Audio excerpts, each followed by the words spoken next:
Kita didorong oleh Allah untuk memberi makan kepada siapa? Yang secara natural, secara natural itu menjadi miskin, menjadi sengsara, yaitu anak-anak yatim.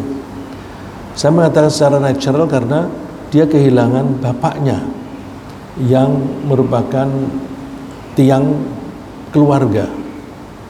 Allah menyebutnya a'udzubillahi minasyaitonir rajim aw id'amun fi yaumin dhi masghabah yatiman dha maqrabah aw miskinan dha matrabah. Usaha keras yang baik berikutnya setelah memerdekakan budak, yaitu memberi makan pada masa kelaparan, masa paceklik atau masa kesulitan untuk memperoleh makanan. Tentu masa kelaparan itu relatif. Ada masa itu, periode itu disebabkan oleh kematian bapaknya, anak yatim tadi, dan lain sebagainya yang tadi sudah kita sebut. Jadi begitu ada situasi yang menyebabkan seseorang itu menjadi lapar, kita dipanggil oleh Allah untuk menolongnya. Allah memprioritaskan di ayat ini yatiman dha maqrabah, anak yatim yang ada hubungan kerabat. Setidaknya pesan yang kita tangkap dari ayat ini adalah bahwa anak yatim itu menjadi kewajiban kerabat atau sanak saudara yang dekat. Zaman Rasulullah SAW tradisinya sudah berlangsung dari nenek moyangnya. Nenek moyang Nabi Muhammad SAW adalah Nabi Ibrahim, kemudian Nabi Ismail yang tinggal di Makkah. Jadi tradisi-tradisi di situ ada tradisi-tradisi yang masih lurus. Di samping ada tradisi-tradisi yang sudah melenceng, yaitu mereka menyembah berhala.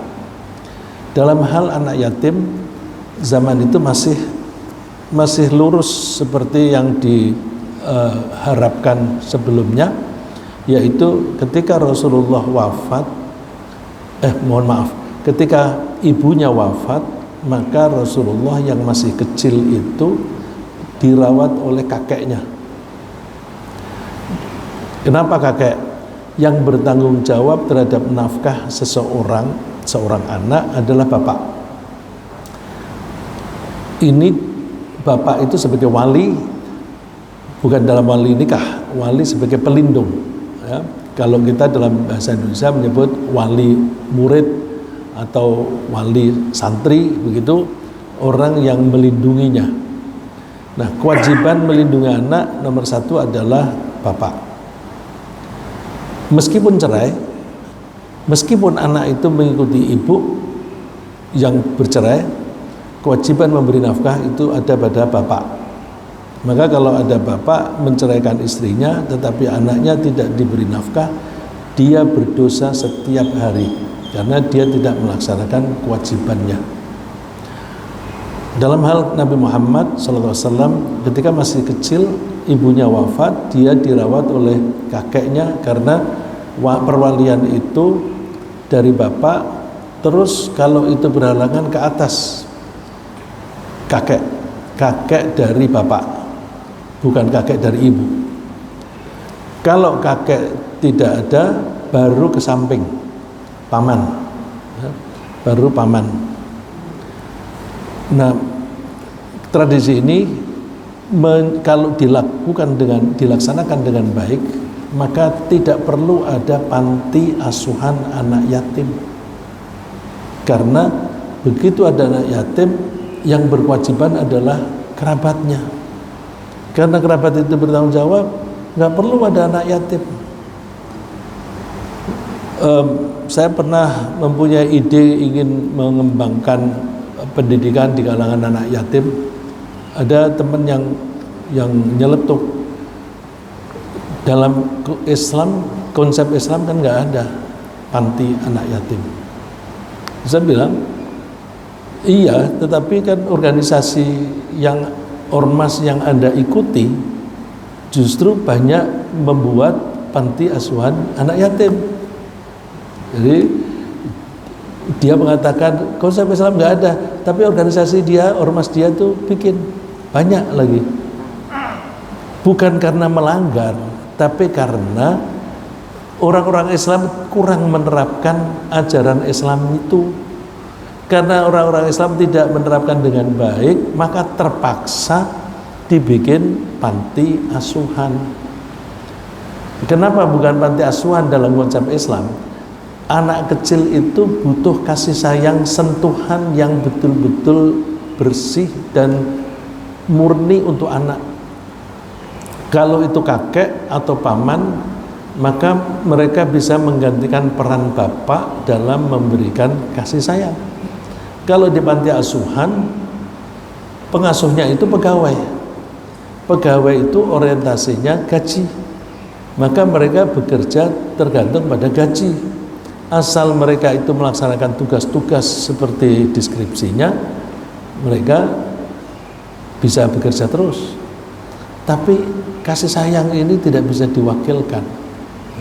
Oleh karena itu, lebih baik anak yatim itu dirawat oleh keluarga. Bagaimana kalau anak yatim itu masih punya ibu, kemudian saudaranya ingin membantu?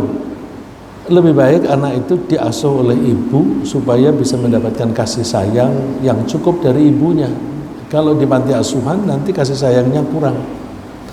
Saya pernah membaca beberapa laporan ya, dari suatu universitas, laporan mengenai anak-anak nakal, anak-anak yang terbelakang dalam belajar.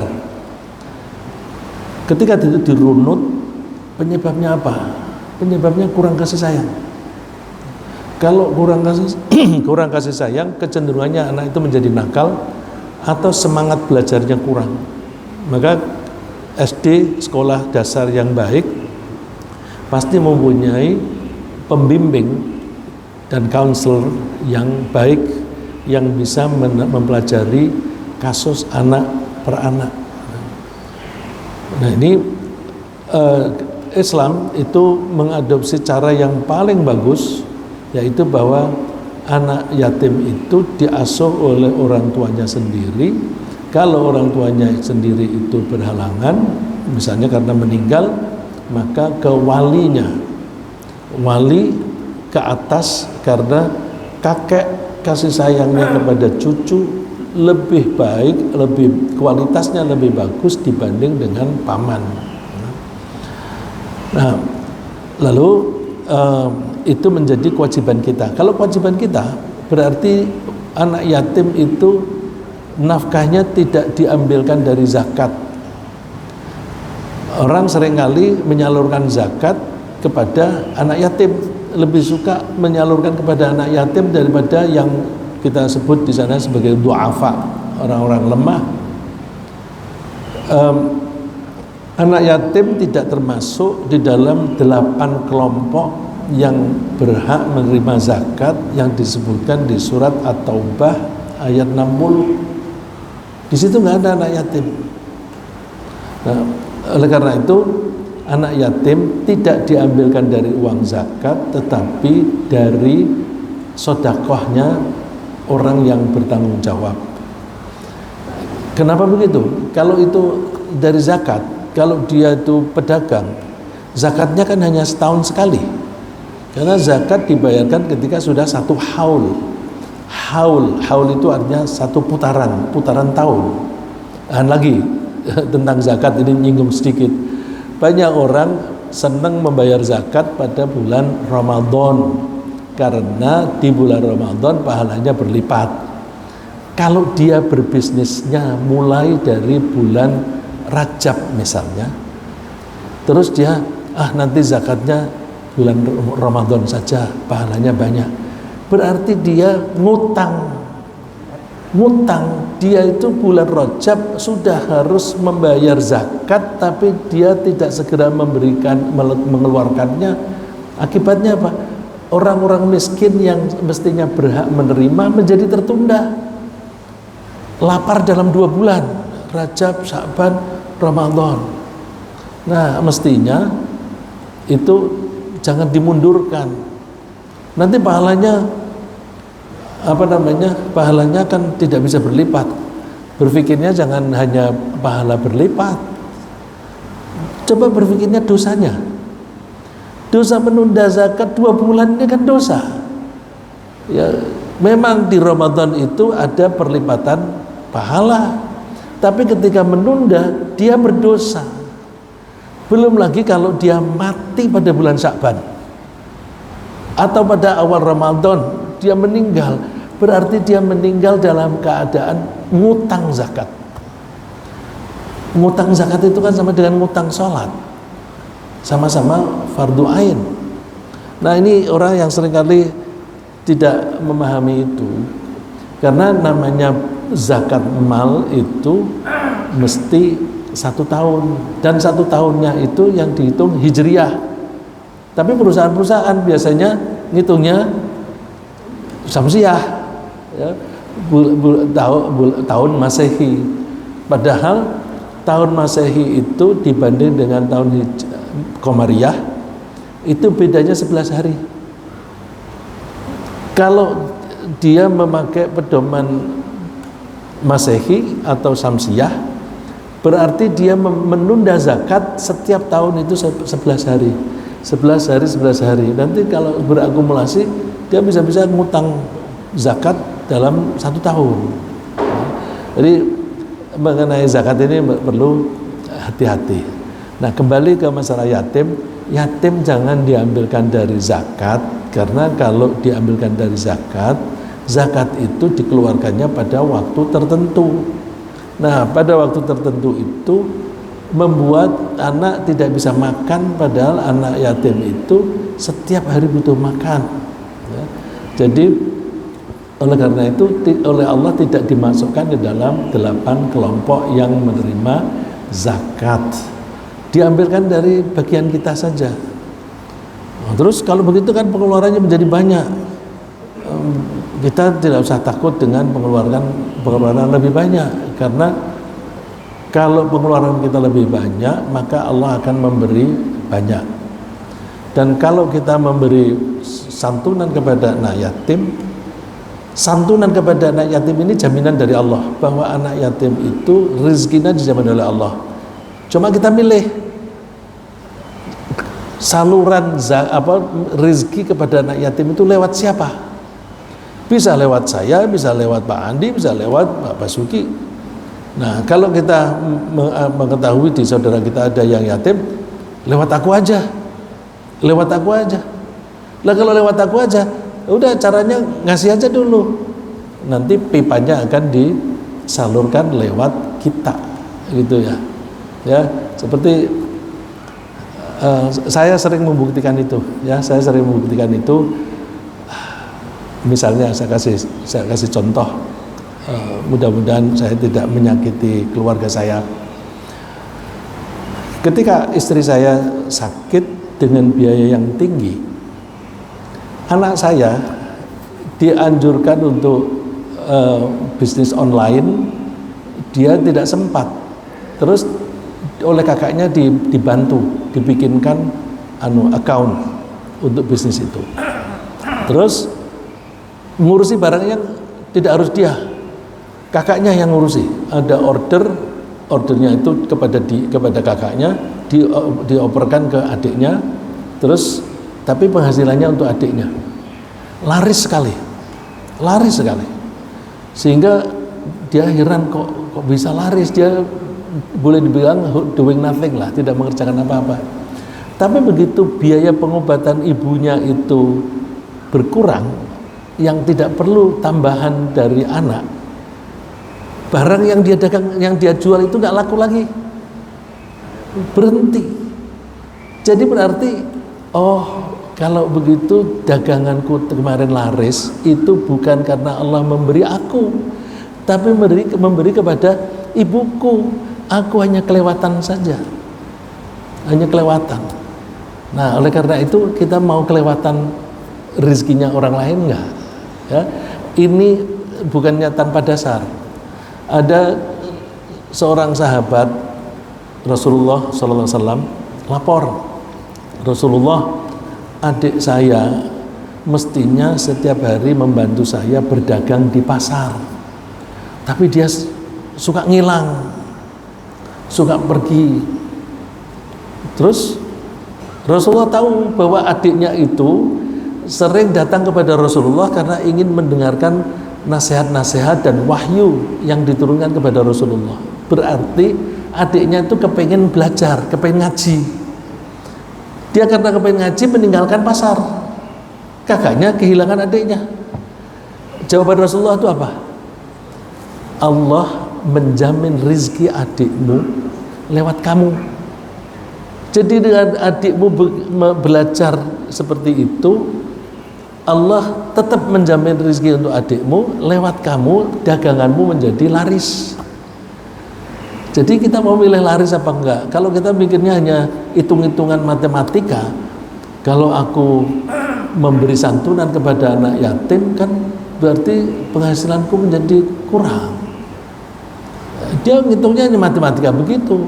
Tapi kalau kita beriman kan apapun yang kita sedekahkan itu nanti diganti oleh Allah. Ya, oleh karena itu kita nggak usah sayang duit gitu. Ada duit, mumpung aku masih punya duit. Kalau aku tidak punya duit, aku nggak bisa lagi bersedekah. Ya. Haji juga begitu. Mumpung aku punya duit, aku daftar pergi haji. Soal nanti habis, duit bisa dicari lagi. Kalau dia tunda-tunda, nanti kalau dia mati, berarti dia mati dalam keadaan belum melaksanakan tugas haji. Nah, demikian juga zakat. Ya. Jadi misalnya kita itu menyalurkan sebagian dari harta kita untuk memberi anak yatim atau untuk memberi beasiswa kepada orang anak-anak yang sedang mengaji atau sedang sekolah dan sebagainya, itu nanti itu berarti kita memilih aku ingin menjadi pipanya Allah untuk rizki anak itu.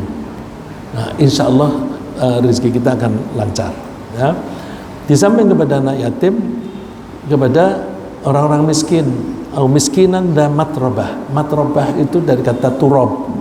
Turab itu artinya debu. Orang-orang miskin itu berdebu. Kenapa berdebu? Orang miskin kan nggak punya air yang cukup, jadi tidak bisa mandi sesering orang kaya. Terus tempat tinggalnya juga tidak sebersih orang kaya, sehingga mereka itu berdebu. Nah, Allah menunjukkan indikasinya orang miskin itu lihat berdebu. Tapi seringkali kita lihat orang yang berdebu, kita jijik sehingga kita menjauhi. Padahal justru orang itu membutuhkan pertolongan. Nah, saya ingin menunjukkan hikmah atau keuntungan yang diberikan oleh Allah kepada orang-orang yang mau memberi makan kepada anak yatim atau kepada orang miskin atau siapapun yang membutuhkan.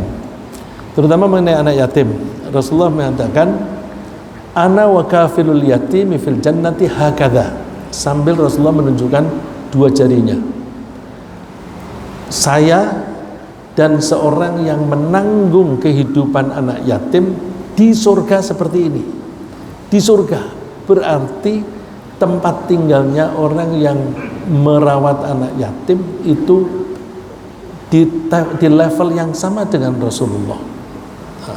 Di level yang sama. Kita kan setiap hari itu berdoa supaya kita dilevelkan dengan, diselevelkan dengan para nabi dan para wali, para syuhada.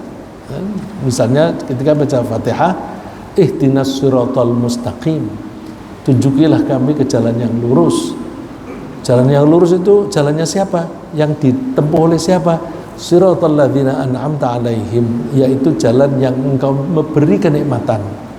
Siapa orang yang diberi kenikmatan itu? Di surat An-Nisa disebutkan orang-orang yang mendapatkan kenikmatan dari Allah adalah para nabi, para solihin, para syuhada.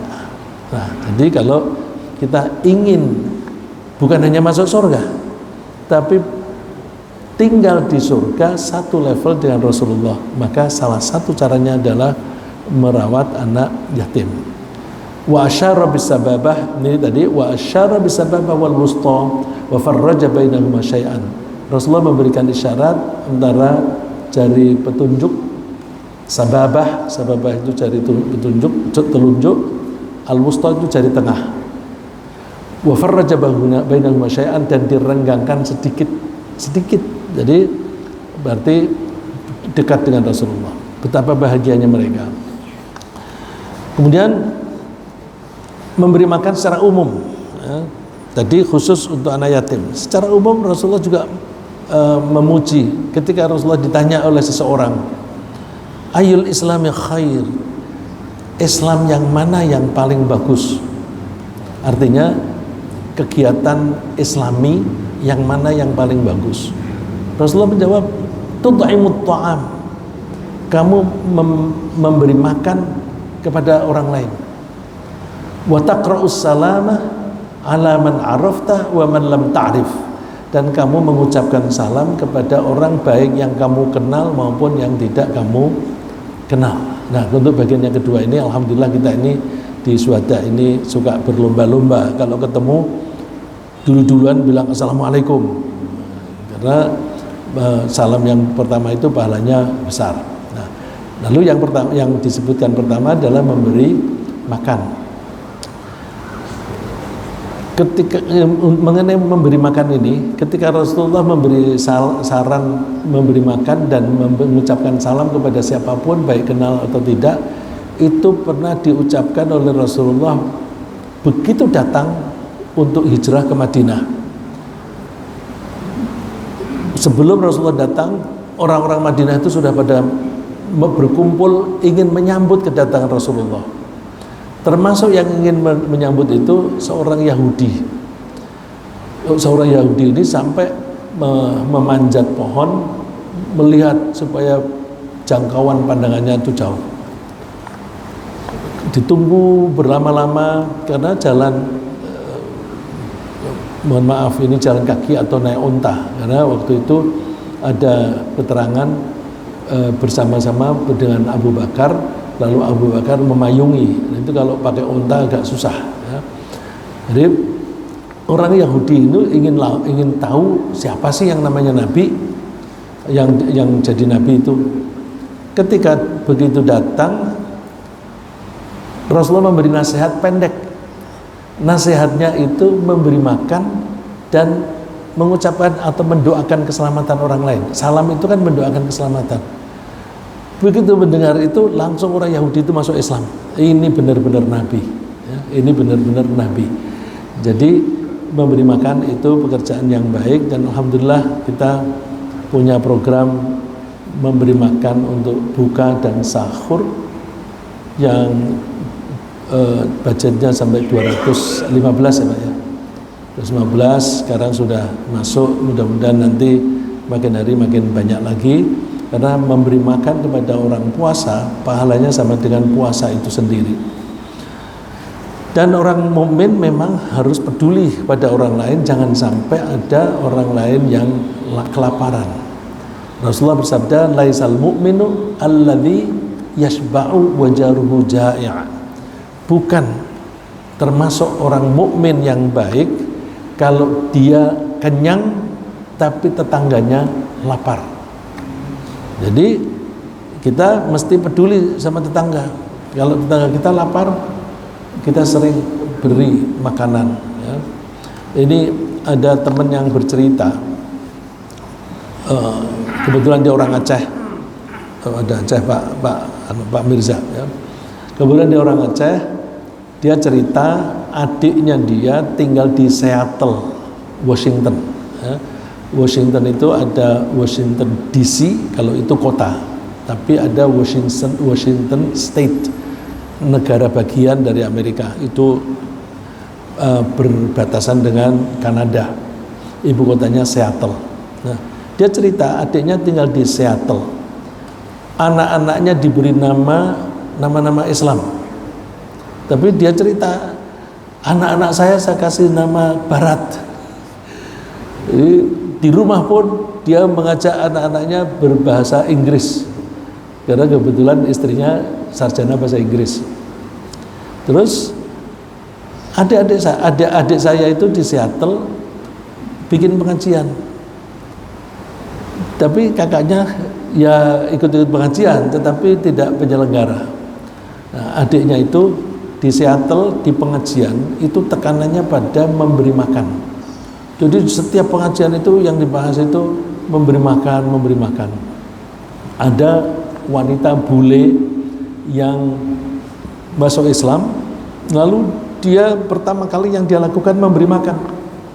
Di apartemen itu setiap pagi dia menyediakan makanan beberapa, lalu diberikan kepada tetangga-tetangga. Kalau tetangganya itu tidak membuka pintu, makanan ditaruh di depan pintu. Setiap hari begitu. Terus suatu saat ketika ada kesempatan untuk bertemu dengan tetangga, dia ditanya, kenapa kok kamu setiap hari ngasih aku makanan? Terus dia bilang, saya ini orang Islam. Orang Islam tidak boleh membiarkan tetangganya lapar. Aku tidak tahu kamu punya makanan apa enggak. Daripada aku spekulasi tidak memberi kamu makan, lebih baik aku spekulasinya memberi kamu makan aja. Jadi oleh karena itu saya memberi kalian makan itu supaya saya menjadi orang mukmin beneran gitu. Ya, jadi memberi makan itu adalah kriteria mengenai mukmin beneran, ya. Laisal mu'minu, namanya al mukmin, al di situ itu al ma'rifat. Ya, seringkali Allah kalau menyebut al mukminu itu yang berimannya betul-betul. Oleh karena itu kajian pagi ini kita harapkan mendorong kita untuk memperbanyak memberi makan kepada orang lain dan tidak usah takut miskin. Kemudian Rasulullah memberikan contoh sering Rasulullah itu mengundang para sahabat untuk makan. Cuma kadang-kadang ada sahabat itu yang setelah makan nggak segera pergi, duduk-duduk saja di situ ngobrol, ya, sebagian saja. Ya, ini saya cerita itu supaya memahami konteks ayat ini. Konteks itu berarti sama dengan sababun nuzul. Ya. Jadi Rasulullah itu sering mengundang orang untuk makan ke rumah. Setelah mereka pada makan, suka-suka beberapa di antara mereka itu tetap tinggal di situ ngobrol. Ketika mereka ngobrol, Umar datang.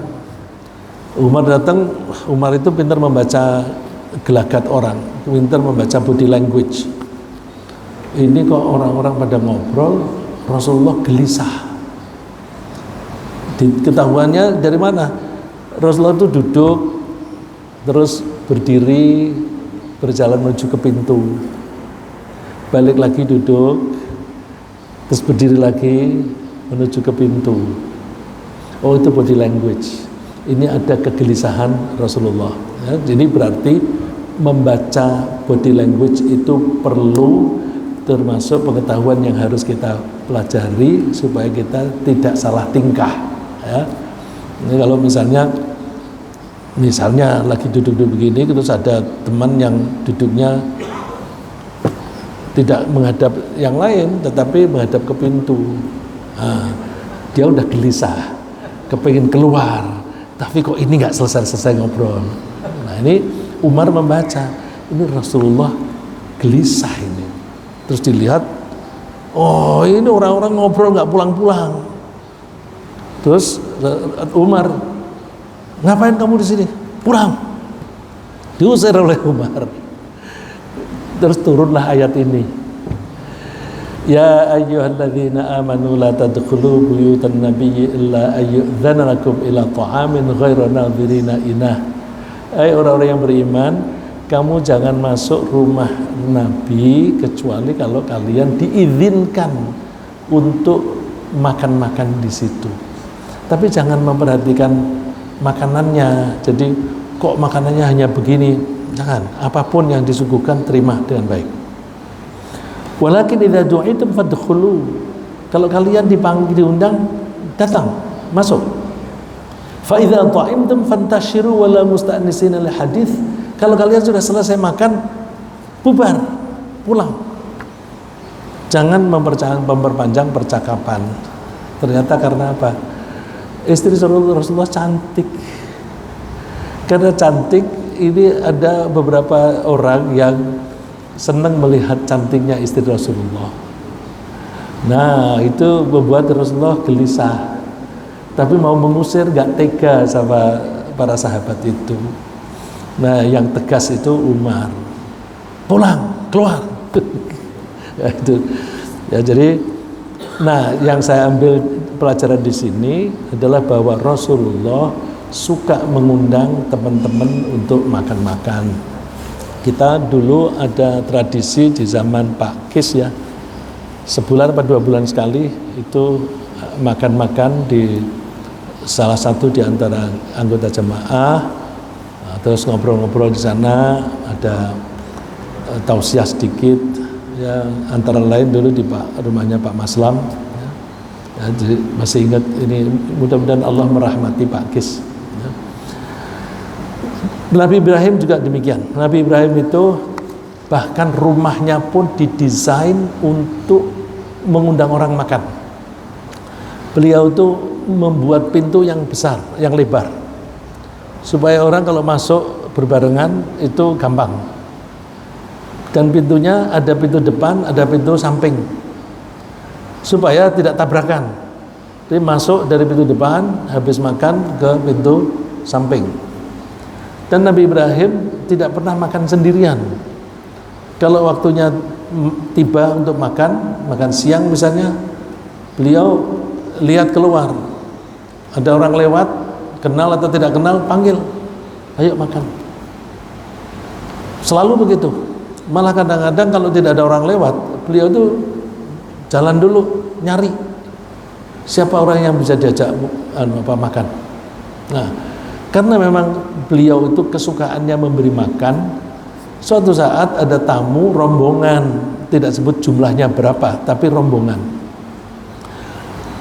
Terus Nabi Ibrahim memberi mereka makan, seperti diutarakan di ayat ini. Hal ataka haditsu dhaifi Ibrahim al-mukramin. Kamu tahu nggak cerita tentang tamu-tamunya Nabi Ibrahim yang mulia? Di sini yang mulia tamu-tamunya. Izdakhalu alaihi faqalu salama. Ketika mereka masuk ke rumah Nabi Ibrahim, mereka mengucapkan salam. Qala salam. Nabi Ibrahim menjawab salam. Nah, ini kalau ada orang mengucapkan salam tidak assalamualaikum, tapi cukup salam. Boleh nggak? Boleh. Ini ada di Al-Quran, salam nggak usah pakai alaikum. Ya. Ini kemudian yang memakai tradisi ini orang-orang Yahudi, mereka bilangnya salam. Salam itu salam. Jadi boleh nggak begitu? Wah, itu kan salamnya Yahudi. Yahudi niru Nabi Ibrahim kok. Jadi kalau misalnya kita bilang salam begitu, asosiasinya jangan ke Yahudinya.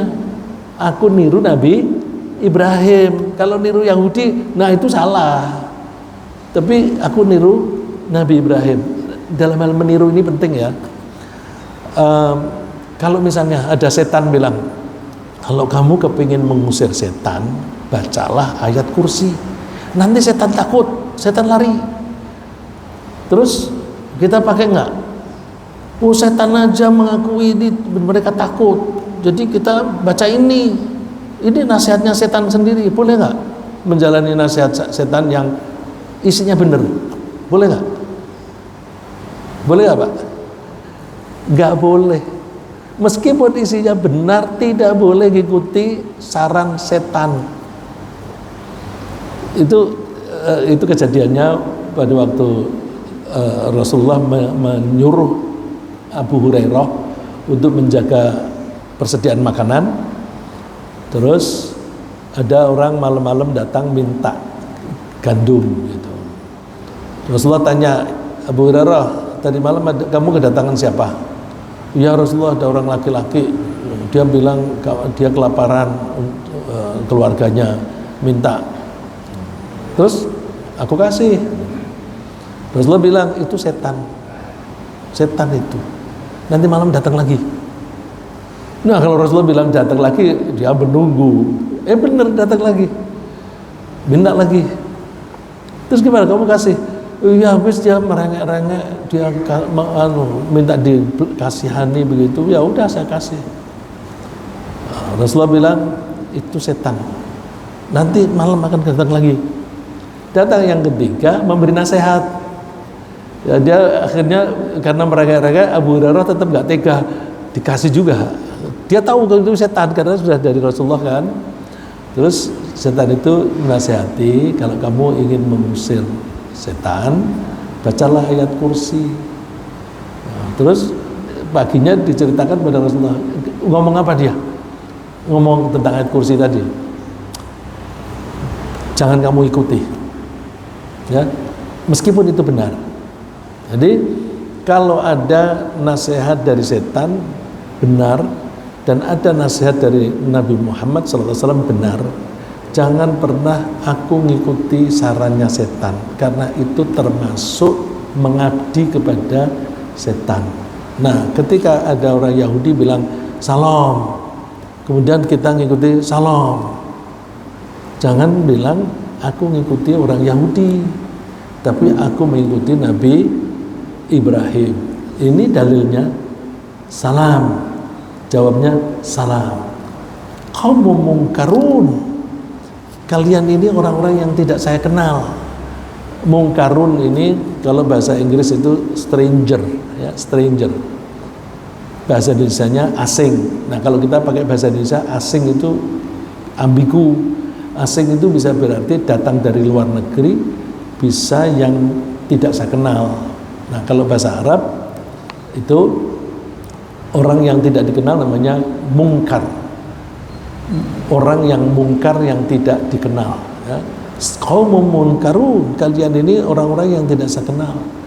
Nah, karena Nabi Ibrahim itu memang sukanya menyuguh makanan, faragha ila ahlihi faja'a bi'ajlin samin. Nabi Ibrahim itu menyuruh disembelih sapi yang gemuk, yang enak. Kalau gemuk kan ada lemaknya, kalau daging campur lemak itu kan enak. Setelah masak, faqarrabahu ilaihim, disuguhkan kepada mereka.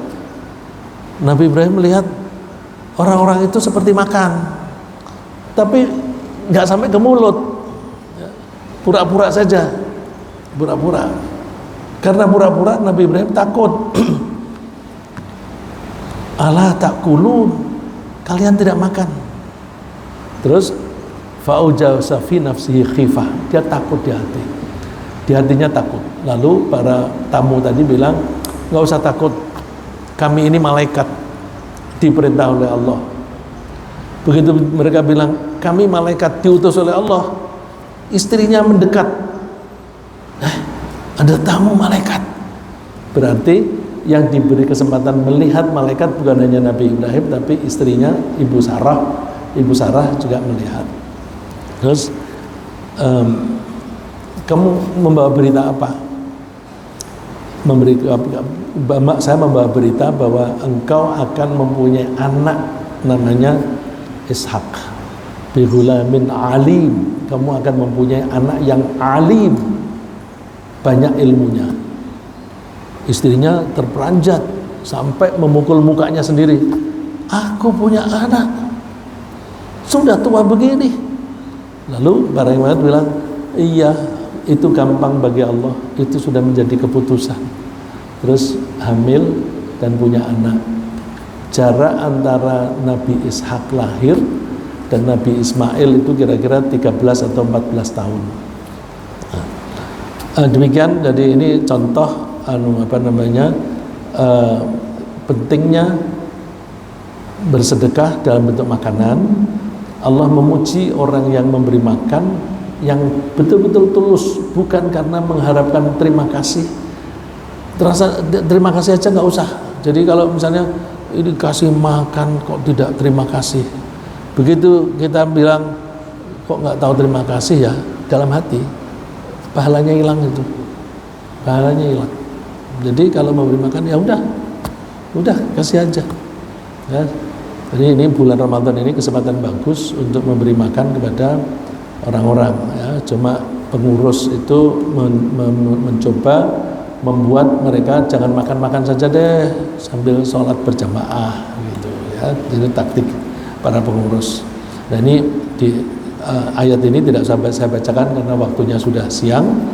Terus satu lagi, begitu besarnya pahala memberi makan sampai Rasulullah mengatakan kalau mampunya bersedekah itu hanya separuh dari kurma. Separuh, jadi misalnya orang mendapatkan kurma satu, dia melihat temannya lapar,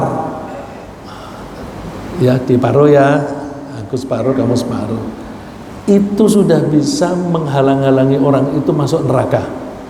Ittaqun naro walau bisyiqqi tamrah. Jagalah dirimu terhadap api neraka meskipun hanya dengan separuh kurma, ya, sebelah dibelah kasihkan.